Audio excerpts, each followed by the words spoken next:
నమస్కారం. లక్ష్యం కార్యక్రమానికి స్వాగతం. Birla institute of technology and science admission test BITSAT notification విడుదలైంది. ఇంజనీరింగ్ విద్యకు ఐఐటీల తర్వాత ఉత్తమ విద్యను అందించే సంస్థ బిట్స్. బిట్స్లో ఇంజనీరింగ్ చేసిన వారికి ఉజ్వల భవిష్యత్తు ఉంటుంది. బిట్స్లో చదవాలంటే బిట్సాట్లో మంచి ర్యాంకు సాధించాలి. ఈ నేపథ్యంలో బిట్సాట్లో మంచి స్కోరు సాధించే ప్రణాళిక గురించి నిపుణుల ద్వారా తెలుసుకుందాం.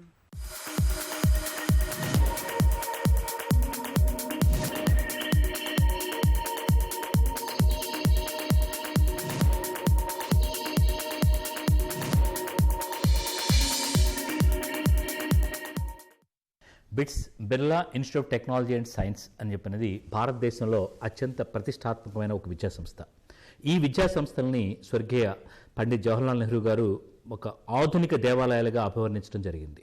ఈ ఆధునిక దేవాలయాల్లో ప్రవేశం పొందాలి అని చెప్పినంటే అది ఇంజనీరింగ్ మరియు ఎంఎస్సి మరియు బీఫార్మ్స్ వీటిల్లో ప్రవేశం పొందడానికి బిట్సాట్ అనే ఒక ప్రవేశ పరీక్ష ద్వారా వీటన్నిటికీ ప్రవేశం అనేది ఏర్పరచుకుంటున్నారు. ఈ బిట్సాట్ ప్రవేశ పరీక్ష ద్వారా బిట్స్ పిలాని, బిట్స్ గోవా మరియు బిట్స్ హైదరాబాద్లో, వీటికి తోడు ఇతర దేశాల్లో ఉన్న బిట్స్ దుబాయ్లో కూడా కొంతవరకు పాక్షికంగా అడ్మిషన్స్ అనేది ఈ బిట్సాట్ పరీక్ష ద్వారా జరుగుతుంది. అయితే బిట్స్ దుబాయ్ సంస్థలో మనకి ఇంటర్మీడియట్ మార్కుల ఆధారంగా కూడా ప్రవేశం పొందుతారు. అలాగే ఈ విద్యా సంస్థల్లో మనకి ఈ బిట్సాట్ అనే ప్రవేశ పరీక్ష ద్వారానే కాకుండా అన్ని ఇండియాలో ఉన్న ప్రతి రాష్ట్రంలో కూడా బోర్డు ఎగ్జామినేషన్స్లో బోర్డు టాపర్ ఎవరైతే ఉంటారో వాళ్ళందరికీ కూడా డైరెక్ట్ అడ్మిషన్ అనేది ఇవ్వడం జరుగుతుంది. అయితే మనకి ఇవాళ ఐఐటీల తర్వాత లేక ఐఐటీలతో పోటీగా ఉన్న అత్యంత ప్రాముఖ్యత కలిగిన విద్యా సంస్థలు అని చెప్పానంటే బిట్స్ విద్యా సంస్థలనే చెప్పొచ్చు. ఈ బిట్స్ విద్యా సంస్థల్లో ఉన్న అడ్వాంటేజ్ ఏంటని చెప్పారంటే టెక్నాలజీ ఏ విధంగా మారుతుందో మారుతున్న టెక్నాలజీకి అనుగుణంగా వాళ్ళ కోర్స్ వర్క్ కూడా మార్చుకుంటూ ఏ విద్యార్థి అయినా కూడా ఒక డిగ్రీ కాకుండా డ్యూయల్ డిగ్రీ కూడా పొందడానికి అవసరమైన బ్యాక్గ్రౌండ్ అని చెప్పినది అక్కడ ఏర్పరచుకోవడం జరుగుతుంది. అదేవిధంగా ప్రతి స్టూడెంట్లో కూడా ఒక కస్టమైజ్డ్ థాట్ కాకుండా ఇన్నోవేటివ్ థాట్లో ఒక విద్యార్థిని తీసుకెళ్లే దిశలో వాళ్ళ కరికులం ఏర్పడుతుంది. కాబట్టి ఈరోజు బిట్స్ పిలానీలో అడ్మిషన్ అని చెప్పారంటే ఏ విద్యార్థి అయినా కూడా ఒక ఎంపీసీ విద్యార్థికి అదొక డ్రీమ్ లాగా ఏర్పడుతుంది. ఎంపీసీ విద్యార్థులే కాకుండా బైపీసీ విద్యార్థులు కూడా బీఫార్మసీ లాంటి కోర్సులు చేయాలని చెప్పారంటే అది మనకి బిట్స్లో చేసుకోవడానికి ఒక అవకాశం అని చెప్పినది ఏర్పడుతుంది. బిట్సాట్ ప్రవేశ పరీక్షలో మొత్తం 150 ప్రశ్నలతో ఈ ప్రశ్నాపత్రం ఉంటుంది. ఇది ఆన్లైన్ ఎగ్జామినేషన్. ఈ ఆన్లైన్ ఎగ్జామినేషన్ 3 గంటల కాల వ్యవధిలో జరుగుతుంది. ఈ ఆన్లైన్ ఎగ్జామినేషన్ 3 గంటల కాల వ్యవధిలో జరిగే దానిలో మొదటగా ఫిజిక్స్ 40 ప్రశ్నలు, కెమిస్ట్రీ 40 ప్రశ్నలు, ఇంగ్లీష్ మరియు రీజనింగ్లో 15+10 కలిపి 25 ప్రశ్నలు. ఇవి కాకుండా మ్యాథమెటిక్స్ లేదా బయాలజీలో 45 ప్రశ్నలతో ఉంటుంది. ఎంపీసీ విద్యార్థులు అయితే మ్యాథమెటిక్స్ తీసుకుంటారు, బయాలజీ విద్యార్థులు అయితే బయాలజీ తీసుకుని వీటి ద్వారా మొత్తం 150 ప్రశ్నలు రాయాల్సి ఉంటుంది. ప్రతి సరి అయిన సమాధానానికి +3 మార్కులు, తప్పు సమాధానానికి -1 మార్కుగా నిర్ణయిస్తారు. ఈ 450 మార్కులు జరిగే ఈ పరీక్షలో ఒక విద్యార్థి 300 ఆ పైన మార్కులు సాధించుకోగలిగితే ఖచ్చితంగా మంచి కోర్సుల్లో సీటు రావడానికి అవకాశం ఉంటుంది. అయితే ప్యూర్ ఇంజనీరింగ్లో మాత్రమే చేరాలి అని చెప్పారంటే ఖచ్చితంగా సీట్ సాధించాలనుకున్నప్పుడు 350 మార్కులు పైన విద్యార్థి సాధించుకోగలిగితే ఖచ్చితంగా ప్యూర్ ఇంజనీరింగ్లోనే వస్తుంది. 300 పైన అయితే ఇంటిగ్రేటెడ్ ప్రోగ్రాంలో వస్తుంది. 260 మార్కులు పైన సాధించుకోగలిగితే బీఫార్మసీ లాంటి కోర్సుల్లో అతను సీట్ సాధించుకోవడానికి ఒక అవకాశం అనేది ఏర్పడుతుంది. అయితే ఏ విధంగా ఇది చేయొచ్చు అన్న దగ్గర ఒక విద్యార్థి ఆలోచించుకుంటూ వచ్చినప్పుడు మనకి మ్యాథమెటిక్స్ 45 ప్రశ్నలు ఉంటాయి. కాబట్టి ఈ మ్యాథమెటిక్స్ సిలబస్ అంతా కూడా మన 2 సంవత్సరాలు ఇంటర్మీడియట్లో ప్రాథమిక అంశాల మీదే ఉంటున్నాయి. ఒక డెప్త్గా లేదా లెంగ్దీ ప్రాబ్లమ్స్ అనేది ఉండలేదు. కాబట్టి వాటి మీద కొంచెం జాగ్రత్తగా ఫోకస్ చేసుకోగలిగితే విద్యార్థి అక్కడ 45 ప్రశ్నలు తరోగా ఆన్సర్ చేయొచ్చు. అలాగే ఇంగ్లీష్, యాప్టిట్యూడ్, రీజనింగ్ 25 ప్రశ్నలు కూడా తరోగా చేసుకోగలిగితే ఈ 45+25 70 ప్రశ్నలు మనకి విద్యార్థి సులభంగా అవి ఆన్సర్ చేసుకోవడానికి ఒక అవకాశం అనేది ఏర్పడుతుంది. ఇవి కాకుండా ఫిజిక్స్ అండ్ కెమిస్ట్రీ 80 ప్రశ్నల్లో 40-50 ప్రశ్నలు చేసుకోగలిగినా కూడా ఖచ్చితంగా సీటు సాధించే మార్కులు సాధించిన వారు అవుతారు. అంటే వాళ్ళు ప్లానింగ్లోనే ఏ విధంగా మనం చేసుకుంటే బెటర్ అవుతాము అనేది జాగ్రత్తగా చేసుకోగలిగితే డెఫినెట్గా బిట్సాట్ ఎగ్జామినేషన్ క్రాక్ చేయడం కష్టం కాదు.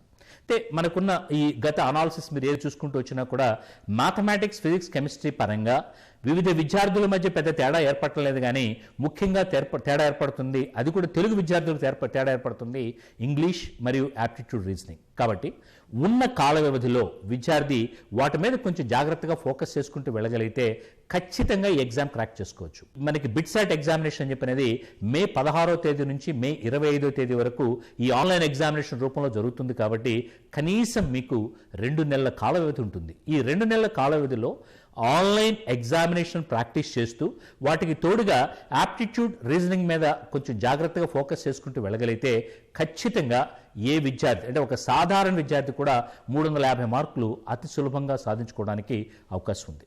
అలాగే ఒకవేళ ఇంటర్నేషనల్ విద్యార్థులు అంటే ఏదైనా ఒక విద్యార్థికి ఫారెన్ వీసా గాని ఉంటే అటువంటి విద్యార్థులు తల్లిదండ్రులు ఇండియాలో ఉండి వాళ్ళకి వేరే కంట్రీ యొక్క పాస్పోర్ట్ కూడా పొందినప్పుడు ఆ విద్యార్థులు శాట్ స్కోర్ ద్వారా డైరెక్ట్గా బిట్స్లో అడ్మిషన్స్ పొందడానికి అవకాశం ఉంటుంది. దానివల్ల ఎక్కువ అడ్వాంటేజ్ కూడా ఉంటుంది. సో అందువల్ల అటువంటి విద్యార్థులు ఎవరైనా కూడా ఆ ఎగ్జామినేషన్ ద్వారా శాట్ స్కోర్ ద్వారా కూడా ఈ బిట్స్లో సీట్ సాధించుకోవడానికి అవకాశం ఉంటుంది. ఇవి కాకుండా మనకి ఇంటర్మీడియట్ స్కోర్ పరంగా అని చెప్పారంటే బిట్స్ దుబాయ్లో మాత్రమే మనకి ఆ విద్యార్థులకి అడ్మిషన్స్. బిట్స్ దుబాయ్ తీసుకున్నా కూడా వాళ్ళకు వచ్చే డిగ్రీ బిట్స్ పిలానికి సంబంధించి ఉంటుంది. కాబట్టి ఆ అడ్వాంటేజ్ అయితే ప్రతి విద్యార్థికి ఖచ్చితంగా ఏర్పడడానికి అవకాశం ఉంటుంది. అలాగే ఒక విద్యార్థి 150 ప్రశ్నలు ఉంటాయి కాబట్టి నిర్ణీత కాల వ్యవధిలో అంటే 3 గంటల కాల వ్యవధిలో ఒకవేళ 150 ప్రశ్నలు కానీ తరోగా పూర్తి చేసుకోగలిగితే ఇంకా అతనికి అదనపు కాలంగానే ఉంటే సో అదనపు క్వశ్చన్స్ కూడా ఆప్ట్ చేసుకోవడానికి ఒక ఆప్షన్ ఉంటుంది.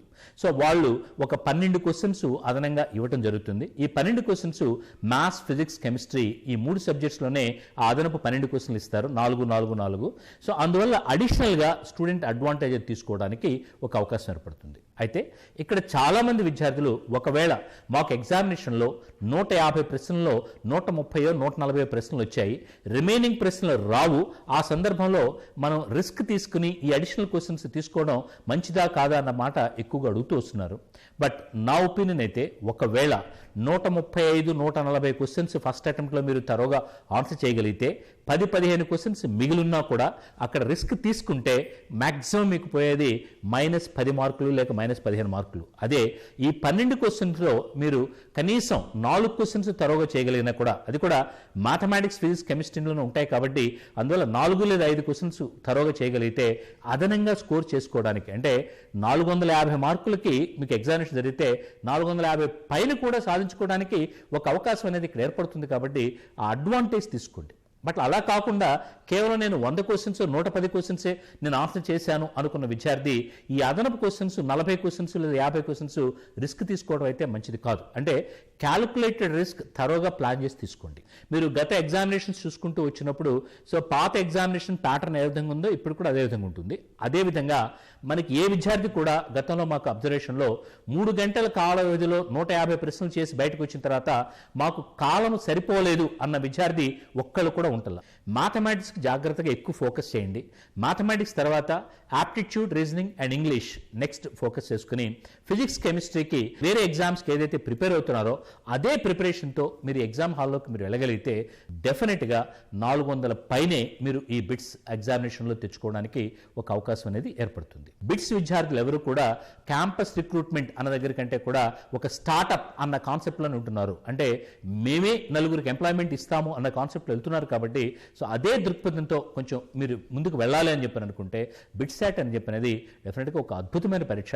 సో ఈ ఎగ్జామినేషన్ని కొంచెం జాగ్రత్తగా ఉన్న నిర్ణీత వ్యవధిలో ప్లాన్ చేసుకుని చదువుకుంటూ వెళ్ళగలిగితే ఖచ్చితంగా విజయం మిమ్మల్ని వరిస్తుంది. పరీక్షల వేళ విద్యార్థులతో పాటు తల్లిదండ్రులు ఒత్తిడికి గురవుతూ ఉంటారు. తల్లిదండ్రులు తెలియకుండానే పిల్లల మీద మరింత ఒత్తిడి పెంచుతూ ఉంటారు. పరీక్షల సమయంలో తల్లిదండ్రులు పిల్లలతో ఎలా ఉండాలి, ఎలాంటి సహకారం అందించాలో ఇప్పుడు నిపుణుల మాటల్లో విందాం. 10th క్లాస్ కావచ్చు, ఇంటర్మీడియట్ కావచ్చు. ఎస్, ఈ 10th క్లాస్ ఇంటర్మీడియట్లో పిల్లలను చదివించడం అనేది చాలా మోస్ట్ ఇంపార్టెంట్. పేరెంటింగ్ చాలా ఇంపార్టెంట్ అండి.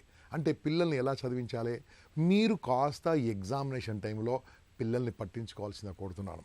ఎందుకోసం అంటే వాళ్ళు చదువుకోవాలని కోరుకుంటుందండి, కాకుంటే ఇంట్లో ఏదో డిస్టర్బెన్స్ వస్తూ ఉంటాయి. ఆ డిస్టర్బెన్స్ రావడంతో చదువుకోరండి. ఎందుకు చదువుకోరు? చదువుకోవాలని ఇష్టమే ఉంటుంది వాళ్ళకు. కాబట్టి మీరు ఇంట్లో విపరీతమైన సౌండ్స్ చేస్తూ ఉంటారు అనుకోండి, మేబీ టీవీ సౌండ్ కావచ్చు, లేదా ఫోన్ సౌండ్ కావచ్చు, లేదా మీరు గట్టిగా మీ ఇంట్లో మాట్లాడడం కావచ్చు, ఇవన్నీ డిస్టర్బెన్స్ ఉంటుందండి. నా సిన్సియర్ రికమెండేషన్, దయచేసి ఎగ్జామ్స్ రోజుల్లో తండ్రి గారు కాస్త ఇంటికి తొందరరండి, అమ్మగారు మీరు కాస్త పిల్లల్ని పట్టించుకోండి, వాళ్ళకు పౌష్టిక ఆహారం పెట్టండి, జంక్ ఫుడ్స్ కాకుండా పౌష్టిక ఆహారం పెట్టండి, వాళ్ళని పెందరాలు లేపండి. వాళ్ళు లేవకముందే మీరు 5 నిమిషాల ముందు లేవండి. Parents, this my sincere suggestion request. మీరు లేచారనుకోండి, ఒక రోల్ మోడల్, ఓహో నాన్నగారు నాకు ముందు లేశారు, నాకంటే ముందు లేశారు, మీ అబ్బాయి మైండ్స్లో మీ అమ్మాయి మనసులో పడ్డది అనుకోండి, వాళ్ళు కూడా నిద్ర లేస్తారు. సరదాగా వాళ్ళని నిద్ర లేపు, నాన్న ఎగ్జామ్స్ టెంపరీ పెయిన్, నాన్న టెంపరీ పెయిన్, ఇది పెయిన్ కాదండి యాక్చువల్గా, టెంపరీగా కొన్ని రోజులు కష్టపడితే జీవితాంతం ఆనందంగా ఉండొచ్చు కదా, అది వాళ్ళకి నేర్పండి. తర్వాత మీ పిల్లలకి ఆ చదువుతున్నప్పుడు మీరు వీలుంటే పక్కకు కూర్చోండి, జస్ట్ పక్కకు కూర్చోండి అంతే, కూర్చొని ఫోన్ మాట్లాడదు, మామూలు కూర్చోండి.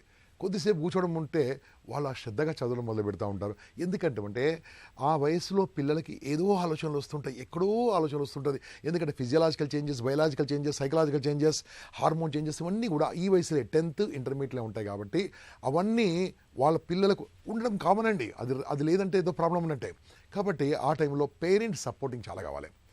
ఈ టైంలో నేను పేరెంట్స్కి ఒకటి రిక్వెస్ట్ చేయదలుచుకున్నాను, దయచేసి తల్లిదండ్రులారా పిల్లల ముందు ఎటువంటి పరిస్థితుల్లో చిన్న గొడవ పడకండి, అసలు గొడవనే పడకండి. గొడవ పడండి, ఎప్పుడు పిల్లలు స్కూల్కి వెళ్ళిన గొడవ పడండి, కాలేజీకి వెళ్ళిన గొడవ పడండి, కానీ పిల్లల ముందు గొడవ పడదండి. వాళ్ళు అప్సెట్ అయిపోతారు, వాళ్ళ మైండ్లో వేరే ఆలోచనలు వస్తూ ఉంటుంది, అది మీ గురించి ఆలోచిస్తుంటారు. ఎందుకంటే they love you so much, మీ గురించి ఆలోచిస్తుంటారు. కాబట్టి పిల్లల ముందు గొడవ పడద్దు. వీళ్ళు చదువుతున్నప్పుడు కరెక్ట్ లైటింగ్ అయితే ఏర్పాటు చేయండి, ఎక్కడ కూర్చున్నా లైటింగ్ ఏర్పాటు చేయండి. వాళ్ళు కూర్చున్నప్పుడు చక్కని సువాసన ఉండే విధంగా, చక్కని వాసన ఉండే విధంగా, మంచి వాతావరణంలో గాలి వెలుతురు వచ్చే విధంగా వాళ్ళకి అరేంజ్ చేయండి. తర్వాత చదువుకున్నప్పుడు వీలుంటే ఆ పిల్లలకి వచ్చిన లవంగం కానీ ఇలాచి కానీ ఇచ్చి ఇక్కడ సైడ్కి ఏమని చెప్పండి, కొద్దిగా సౌండ్తో చదవమని చెప్పండి, చాలా బాగుంటుంది. మీరు పక్కనే కూర్చోండి. తర్వాత వాళ్ళకి ఏం చెప్పండి, ధైర్యం చెప్పండి, నాన్న డోంట్ వరీరా, ఎగ్జామ్స్ కొన్ని మార్కులు తక్కువ వచ్చినా నో టెన్షన్, దీని గురించి ఏం ఆలోచించకు, యూ గివ్ యువర్ బెస్ట్ అని ఆ మాట చెప్పాలండి. దాంతోపాటు మీరు ఇంకొకటి చిన్న తప్పు చేస్తూ ఉంటారు పేరెంట్స్, మీరు పక్క పిల్లలతోని పోల్చుకుంటూ ఉంటారు. చూడరా పక్కింటి అబ్బాయి ఎలా చదువుకున్నాడు, పక్కింటి అమ్మాయి ఎలా చదువుకున్నారు. నో ప్లీజ్ అలా చేయకండి, వాళ్ళు మీ కూతురండి, నీ కుమారుడు, నీ బంగారం, నీ ఆస్తి. దయచేసి వాళ్ళను కించపరచకండి. వాళ్ళకి చెప్పండి, నాన్న డోంట్ వరీ, హాఫ్ ఇయర్లో 56 వచ్చినాయి, ఇప్పుడు 65 వస్తుంది, ఇప్పుడు మొన్న ప్రీ ఫైనల్లో నీకు 75 వచ్చాయి, నీకు ఎక్కువ వస్తాయి, డోంట్ వరీ, 100 అని వాళ్ళు ఎంబడి పడకండి. వాళ్ళు దే విల్ గివ్ బెస్ట్. ఎందుకంటే ఈ ప్రపంచంలో చెడ్డ పిల్లలు ఎవరు పుట్టలేదండి, చెడ్డ వాళ్ళు కాపాడరు. అంటే చెడ్డ టీచర్లు, చెడ్డ తల్లిదండ్రులు కాబట్టి చెడ్డ వాళ్ళు ఉన్నారని సెంట్ మాంటిసోరీ చెప్పింది. కాబట్టి వాళ్ళని చక్కగా ప్రేమించండి, వాళ్ళతో టైం స్పెండ్ చేయండి. దయచేసి మొబైల్ ఫోన్లను వాళ్ళ రూమ్ దగ్గర కూడా తీసుకెళ్ళకండి. మినిమం 10 feet డిస్టెన్స్లో మొబైల్ ఫోన్స్ పెట్టండి వాళ్ళకు. నైట్ టైంలో వైఫై ఆపేయండి ఇంట్లో ఉంటే, కొన్ని రోజులండి, తర్వాత మీరు ఎంజాయ్ చేసుకోవచ్చు. సో ఈ చిన్న చిన్న టెక్నిక్స్ వాడితే మీ పిల్లలకి మీరు సపోర్ట్ చేసినట్టుంటారు. ఎందుకోసం అంటే ఏ తల్లిదండ్రులు అడిగినా సరే, మీరు ఎక్కడికి వెళ్ళినా, ఏ మ్యారేజ్కి వెళ్ళినా, ఏ ఫంక్షన్కి వెళ్ళినా మిమ్మల్ని 2 మాట్లాడతారండి. ఫస్ట్ మీ ఆరోగ్యం ఎలా ఉంది, రెండోది మీ పిల్ల ఏం చేస్తున్నారు. కాబట్టి అటువంటి పిల్ల గురించి మీ సమయం ఇవ్వాల్సిందిగా, వాళ్ళతో టచ్ చేయాల్సిందిగా, ప్రాపర్ పేరెంటింగ్ చేయాల్సిందిగా కోరుతూ థ్యాంక్ యూ వెరీ మచ్. జై హింద్. పోటీ పరీక్షల్లో అభ్యర్థులు విజయం సాధించాలంటే కొన్ని ప్రత్యేక అంశాలను పాటించాలని వ్యక్తిత్వ వికాస నిపుణులు అంటున్నారు. తాము చేసే ప్రయత్నం ఉద్యోగం కోసం లేదా ఉన్నత విద్య కోసం, రాసే పోటీ పరీక్షలు ఏవైనా సరే ఖచ్చితమైన ప్రణాళిక అత్యంత కీలకమని అంటున్నారు.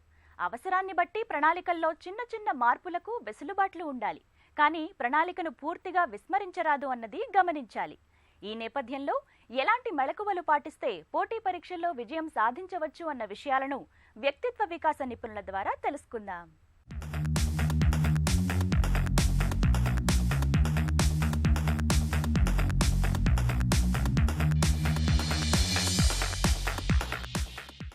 ఈ పోటీ ప్రపంచంలో గట్టి పోటీని తట్టుకుని ఉద్యోగం సాధించాలన్నా, ఉద్యోగంలో నిలదొక్కుని అంచెలంచెలుగా ఎదగాలన్నా సరి అయినటువంటి ప్రణాళిక, ఆ ప్రణాళికని తూచా తప్పకుండా అమలు చేసేటువంటి దృఢచిత్తం కంపల్సరీగా విద్యార్థులు అలవర్చుకోవాలి.